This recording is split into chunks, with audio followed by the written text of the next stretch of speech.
Bonsoir, vous êtes député UMP des Bouches-du-Rhône, ça fait des années que vous travaillez sur le sujet et vous accompagnerez Nicolas Sarkozy demain lorsqu'il s'exprimera là-dessus. Pour vous, c'est une mesure contre la fraude ou c'est une pure mesure d'économie, ce dont on parle ? Non, non, c'est une mesure contre les abus. Je crois que votre reportage l'a bien montré. Les salariés du privé sont malades 11 jours. Les fonctionnaires territoriaux, c'est-à-dire des employés des régions, des départements et des villes, plus de 20 jours.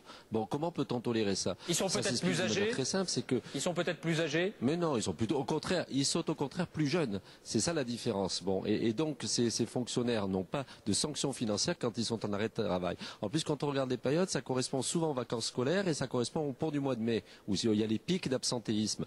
Donc chacun sait qu'à la fois dans la fonction publique aussi hospitalière, dans les hôpitaux, l'absentéisme en quelque sorte est inscrit dans le contrat de travail. Bon, et donc ça n'est pas acceptable. Et donc notamment le cas de la fonction publique territoriale devient extrêmement dérangeant. Donc je demande l'égalité entre le privé et le public. 3 jours de carence dans le privé, 3 jours de carence dans le public. Je crois que c'est une mesure d'égalité entre les uns et les autres. Vous avez entendu Jean-Claude Mailly. Est-ce qu'on ne fait pas des bénéficiaires de ces arrêts maladie dans le public des fraudeurs en puissance avec cette mesure ?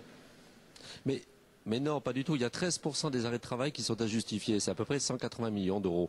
Les finances locales connaissent des problèmes. Les finances sociales également. Je crois que c'est une mesure qui pourrait rapporter, cette histoire de carence, à peu près 500 millions d'euros par jour. Et je crois que dans la fonction publique, comme il n'y a pas de sanctions financières, on est dans une situation qui dérive on est vraiment dans une situation qui dérive d'année en année et ça devient préoccupant. C'est 2 jours de plus de maladie par fonctionnaire et par collectivité territoriale. Est-ce qu'on peut continuer à faire ça? C'est absolument impossible à supporter, surtout pour les salariés du privé. Donc je crois que c'est une mesure d'égalité. Salariés privés et publics devraient être traités de la même manière. 500 millions d'économies par jour, ça me paraît quelque chose de tout à fait justifié. C'est un sujet dont tout le monde parle. Tout le monde sait que dans la fonction publique, on abuse du système. Il faut dire les choses.